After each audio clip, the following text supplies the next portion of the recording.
Welcome to CandleLight Audiobook. The Secret Misses. Chapter 261. In the evening at Platinum Palace No. 8. Theo and Cleo were the only two people at the large table. Little treasure is not around, neither is sister-in-law, which leaves just you on your own. See how considerate I am, specially coming over to eat with you. Cleo sighed, hating that the house was too cold, so he ran to turn on the TV. Of course, what he tuned into would be the entertainment gossip channel. It was currently airing news of the conference for Millie's latest movie, The Sea of Stars. It was a grand occasion, with many stars present. Millie was dressed in an ice blue, high-quality, custom-made evening dress by Couture. She gave off a magical air, like a goddess. She was worthy of the title of National Goddess. But Cleo, as the boss of Glory World, looked at her with knitted brows. She has so many resources at her disposal, and so many scripts to choose from. In the end, why does she always choose this kind of thing? It's always a goddess. She's going to become a professional goddess soon. Can't she break out of her stereotype? By the way, there's quite a number of people in the company who think that you and Millie are involved that way. Sister-in-law probably would have heard it too. Have you explained it to her yet? Don't create any dramatic misunderstandings. Theo looked calm. Yes. What, so efficient? Cleo was trying to guess if it had been during that conversation which they had on the phone yesterday, when the image on the TV screen suddenly changed, and Luna's face appeared. Wow. It's sister-in-law. Look. Cleo immediately focused his attention on the TV. Theo put down his chopsticks and turned towards the TV screen, his expression attentive and serious. This morning, our frontline entertainment reporters visited the production set of The World, which everyone has been talking about recently, and were able to catch a wonderful extra. After the host finished her introduction, the image switched to the large screen behind her. Luna was dressed in bloody armor, and held a long spear in one hand. She stared angrily at Adam, who was dressed in blue. Don't expect me to protect you. Adam smiled softly, and reached out to wipe the blood from Luna's face. His eyes were full of deep emotion and love. Changa, I am your man, should be the one protecting you. Pooh, cough. Who would have thought that they would show such an explosive scene at the start? Cleo hurriedly comforted his brother. Brother, it's just acting, it isn't real. But it wasn't over. The scene quickly switched to another one where Luna held Adam's body, pierced by arrows. The despair in her eyes at losing her beloved made people feel as if they were experiencing it themselves. Cleo glanced covertly at his brother's dark, restrained face, and emphasized with a hollow smile, sister-in-law's acting is amazing. Her acting is amazing. But in the end, this TV seemed to hate him. As soon as he said that, it began to play a clip of the reporters interviewing Luna. Then Luna, what kind of man do you like in reality? Or, what is your criteria for choosing a spouse? Mind telling us a little bit? My criteria for a spouse are that he should be the same age as me, and share common interests and views. Cleo began to count on his fingers silently. Similar age, his brother was 8 years older than Luna, and it was nearly a 3-generation gap. No matter how he looked at it, their ages couldn't be considered similar. Common interests, there was an even bigger gap there.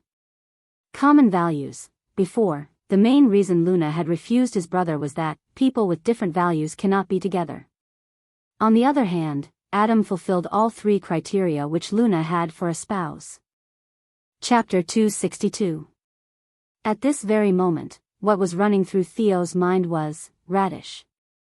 He recalled Luna's reminder to him the other day, carrots and greens are preferred. Those who like carrots, as perfect as greens may be, they would still not take a fancy to greens.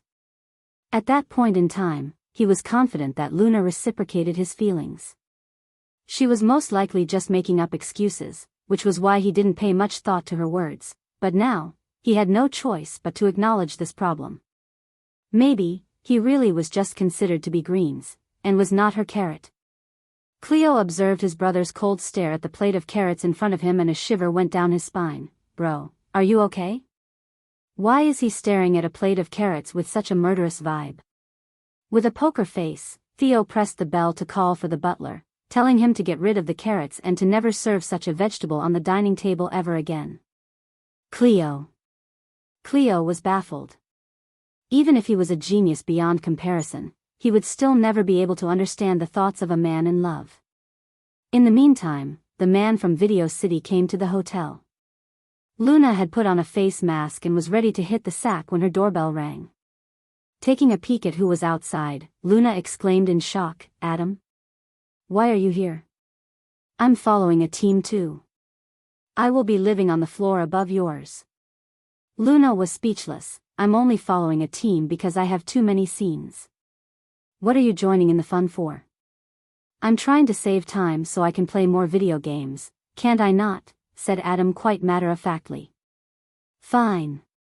You win." Luna showed a big thumbs up, then asked, "So, why are you here and not playing your video games?" Upon hearing this, Adam was unhappy. "Play, my ass. The internet speed is so freaking slow that I lost 5 games in a row, I even lost levels. Quick, accompany me to the cyber cafe to play." "Quick." Luna said exasperatedly, "I'm not going to play with you. I was about to sleep. It's only slightly after 9 p.m, why are you sleeping? Are you coming with me or not? Remember when you'd call me at 3 a.m. for someone to faithfully accompany you? Do you remember who that someone was? It's only 9 p.m. now and I can't make you come with me anymore." He, Adam smirked, judging his friend. Alas, the days of messing around had to be returned in favor someday. Luna had no choice but to give in. "Okay, fine, I'll go, okay? Let me change my clothes first." 10 minutes later, both of them were changed into nondescript clothes, before entering a cyber cafe with masks on.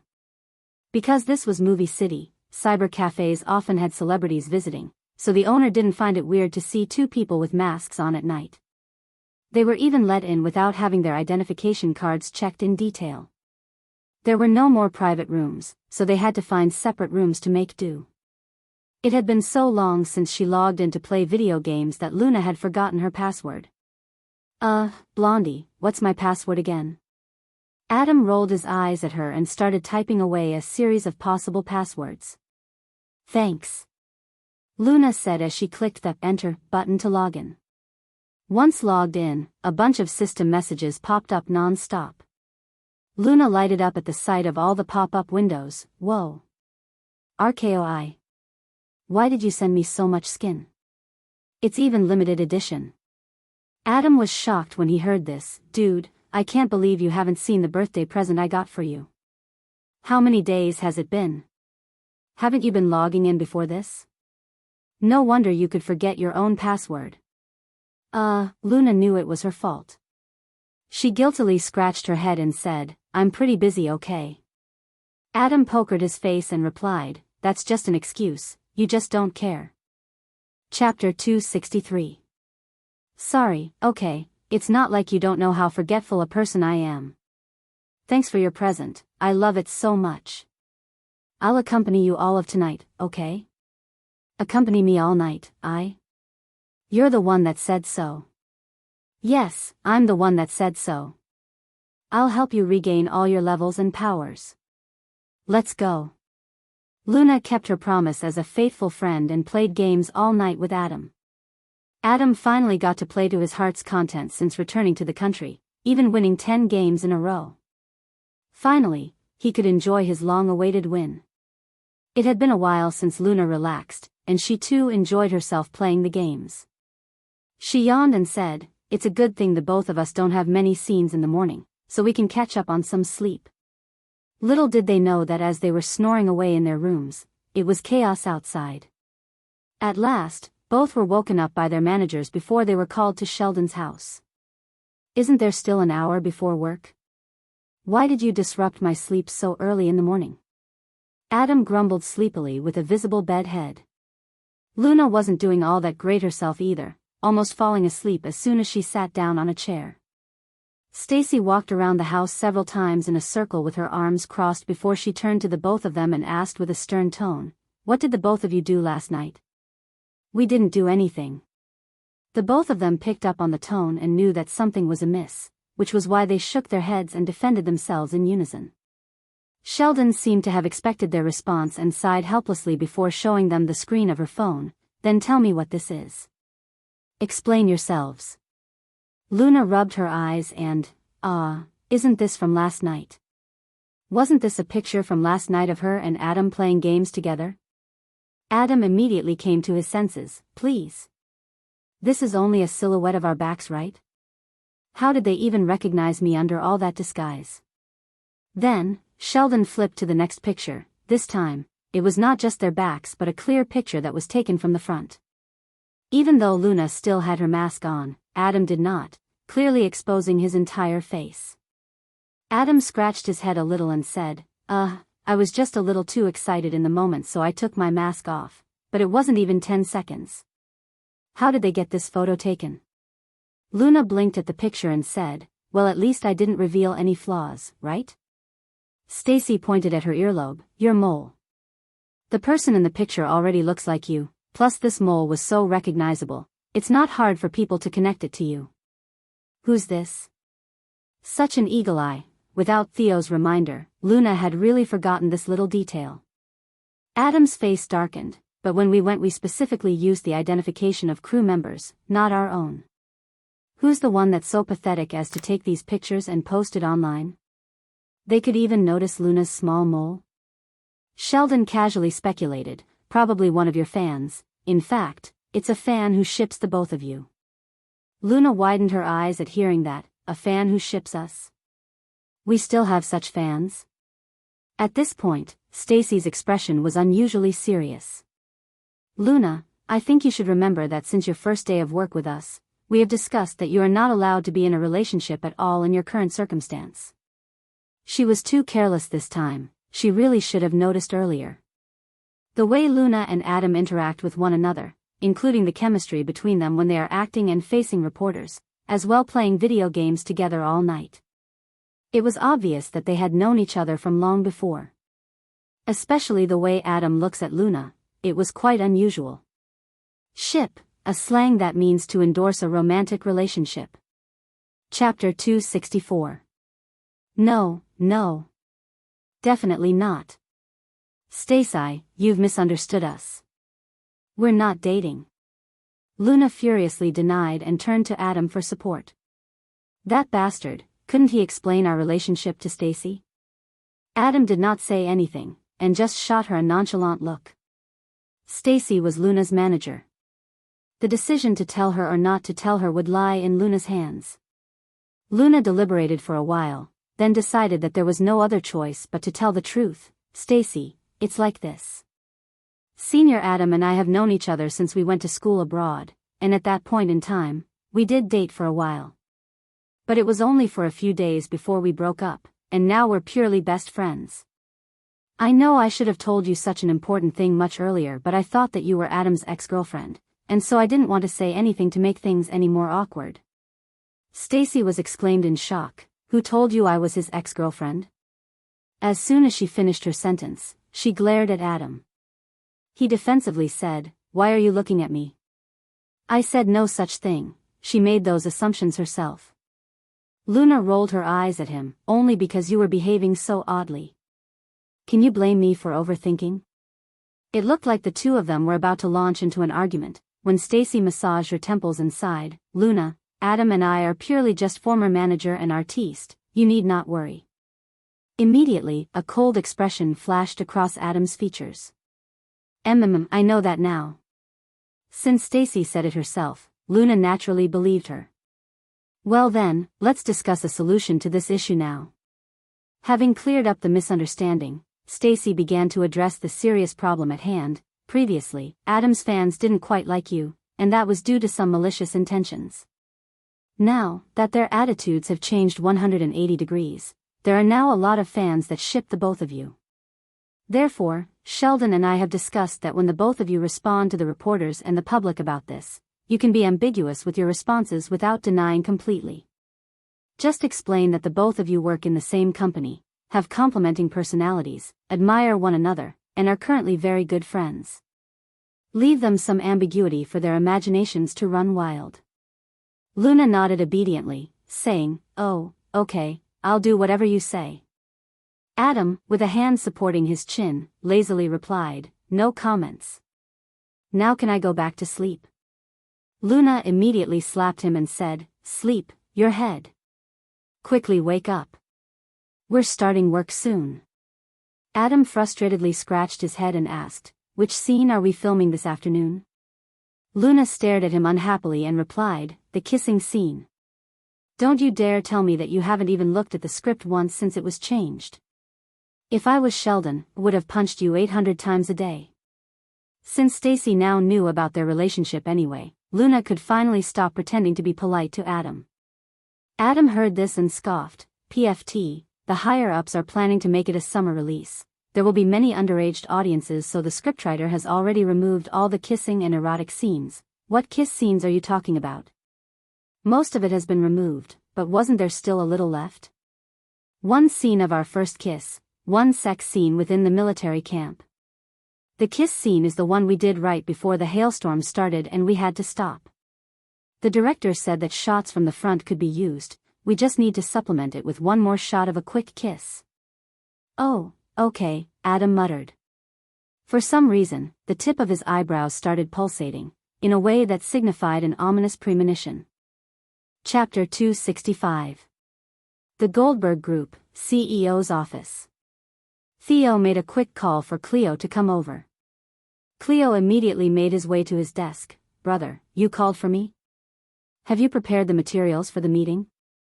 "It's done, here you go. Inform every department that we'll have a meeting in half an hour." "Oh, okay." Cleo did not immediately leave, but seemed worried and absent-minded. Theo lifted his head up and gave him a questioning look. "What is it?" Cleo was frightened and replied, "Nothing, really. It's nothing." Theo put down his pen and stared at him with eyes that seemed like he could see through people.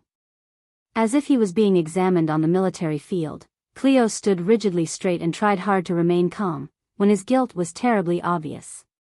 5 seconds later, Theo finally looked away. As Cleo was about to release a sigh of relief, he saw his brother quickly type something on the keyboard and then clicked enter. He saw clearly what Theo had typed, "Luna." Oh no. His brother was searching it by himself. "My dear brother. Why do you have to be so smart?" After Theo searched through the results, the latest and hottest news about Luna immediately popped up. Adam and Luna played video games all night, interacted intimately. Suspicions of feelings blooming. Similar in age, interests and are like-minded, Byron Brown are a great match. Both parties claim that they are just good friends, fans excited for them to get together. Byron Brown are said to be couple of the year. Obviously by now, Theo had seen too much of everything, even more than he should have. Cleo shut his eyes tightly, afraid to see his brother's expression. Theo shut down his laptop, pulled his chair out, and put on his coat as he instructed, "Cleo, get the car ready." What about the meeting?" "Postpone it to tomorrow." "Where are you going now then?" Cleo swallowed nervously, following closely behind. "I'm going to inspect." "Inspect? Can it be?" At this very moment, at Movie City in Beijing suburbs.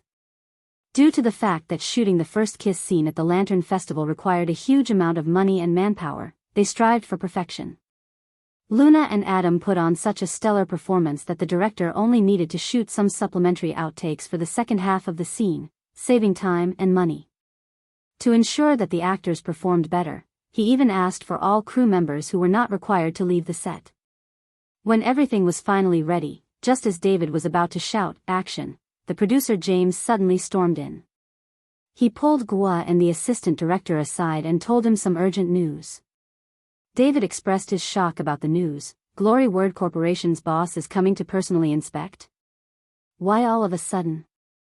"But no worries, Adam and Luna's acting skills are flawless, let him come if he wants to."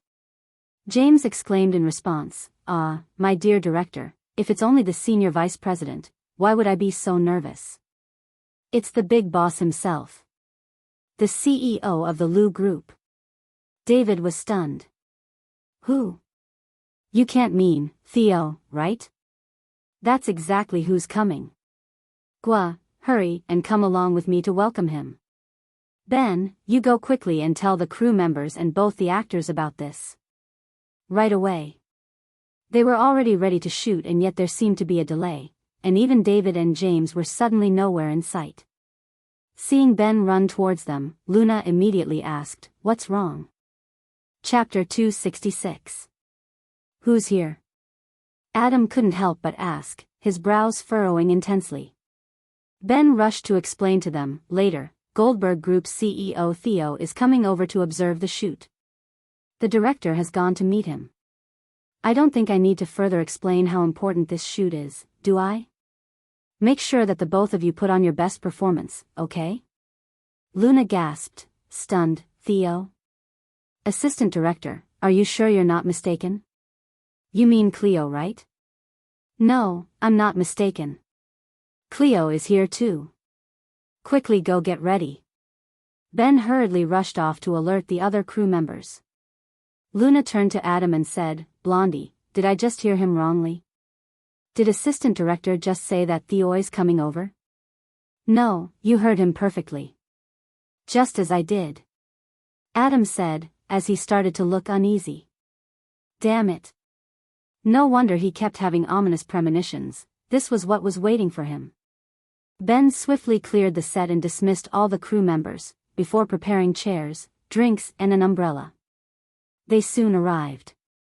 Leading the entourage was the charismatic Theo in a suit, followed closely by Cleo, who was looking around.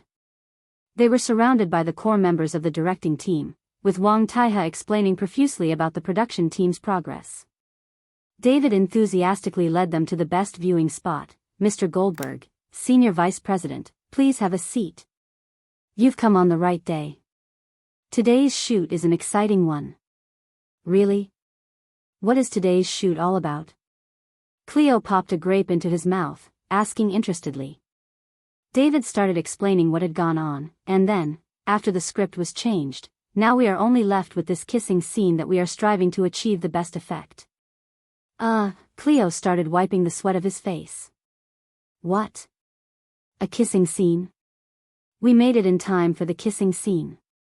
In fact, it's probably the scene with the man-made rain. What luck is this? Theo seemed expressionless throughout it all, yet as he sat there, he had an air of arrogance, heeding no attention to anyone else. David felt a little awkward.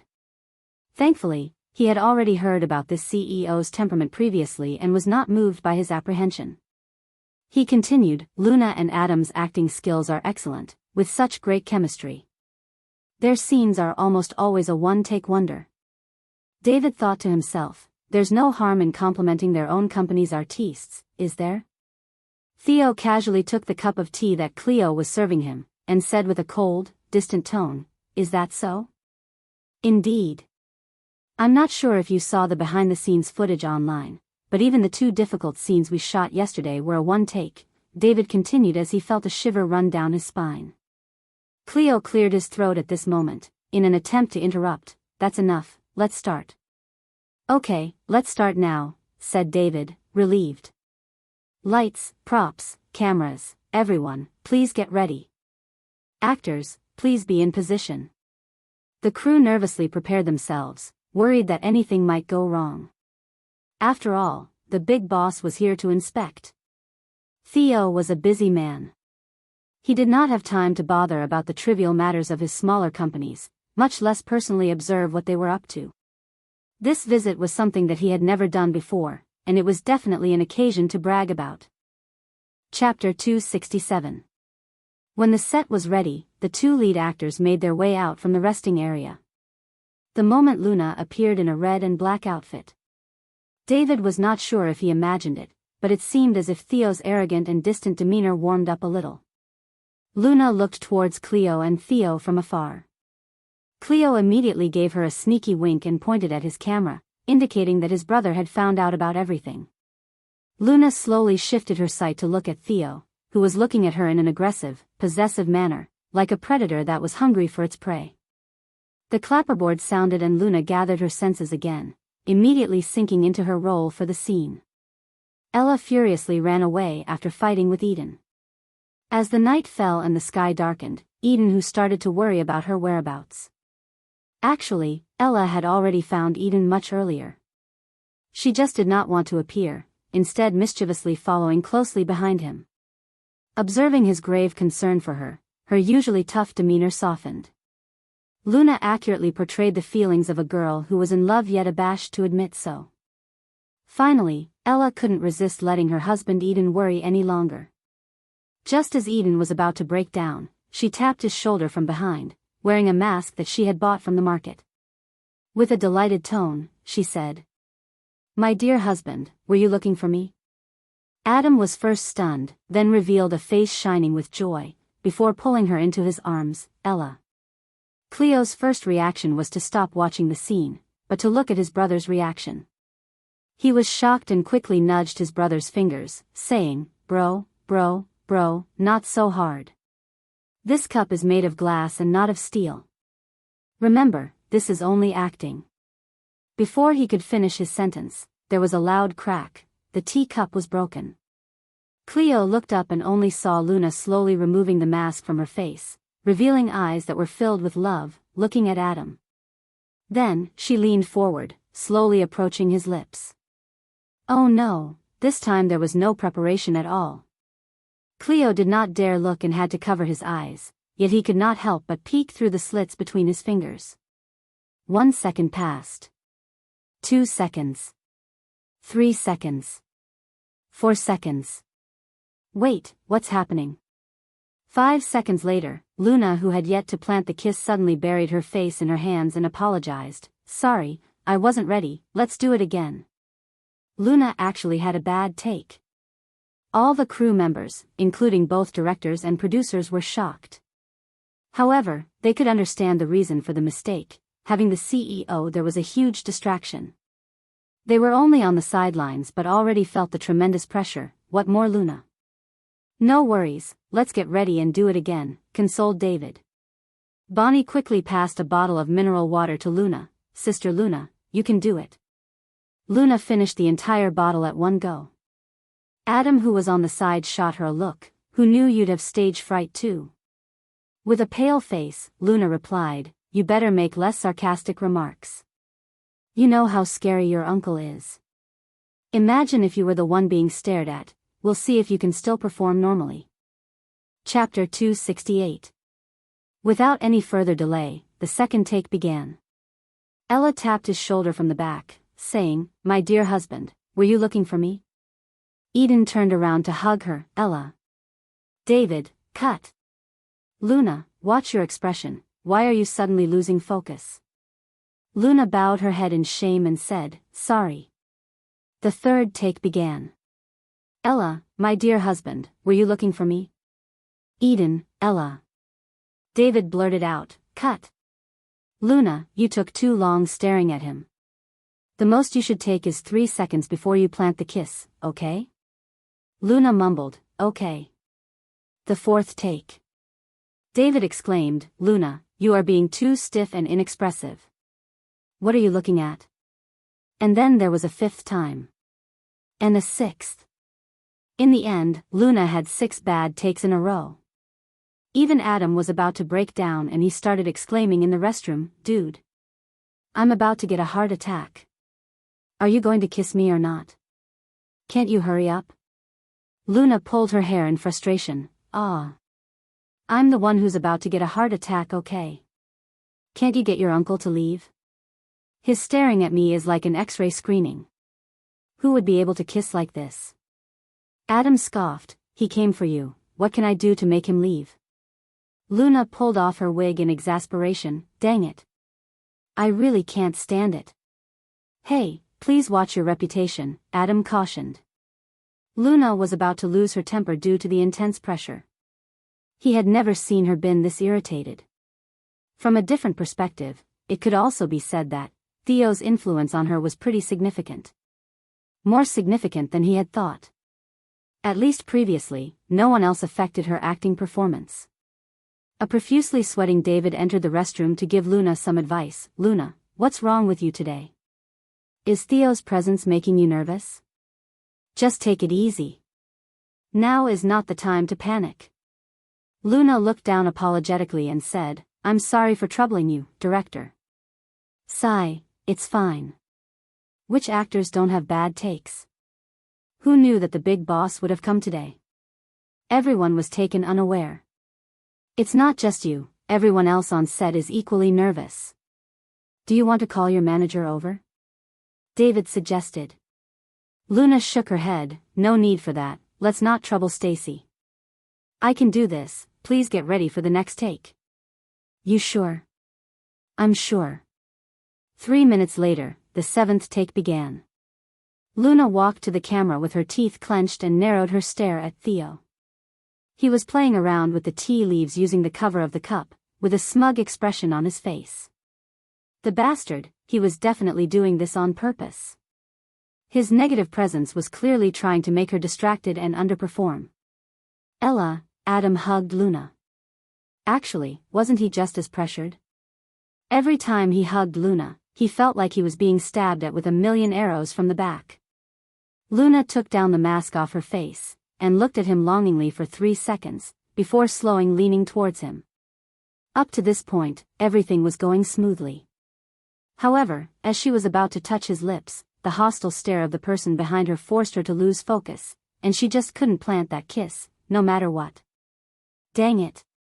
In a flash of an eye, Luna unexpectedly put the mask back on. In the next second, using the mask as a second identity, she planted a kiss on Adam's lips. Chapter 269. Under the bridge, with lanterns that lit up the surroundings, the wind blew steadily as a young girl kissed a stunned young boy, separated by a mask. This scene was unexpectedly more beautiful and moving than a direct kiss. Cut. Good. David came to his senses and called the scene to a stop.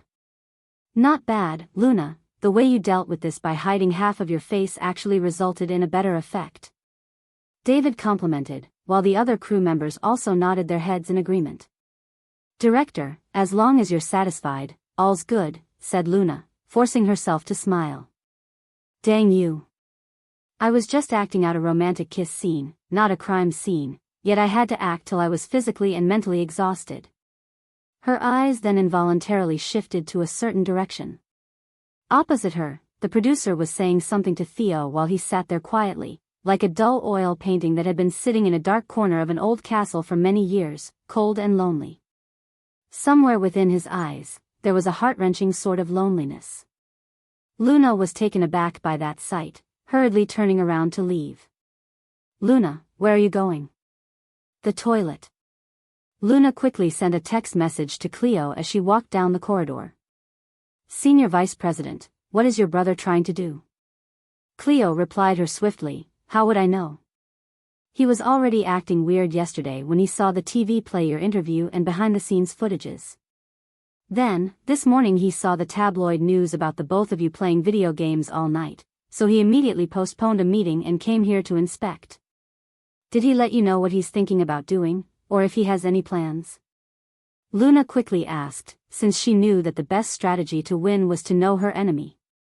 "It's not like you don't know how my brother is like, he would never tell me this kind of things." Then was there anything that was odd about him? Try to recall anything. Odd, yes, I think there was one incident.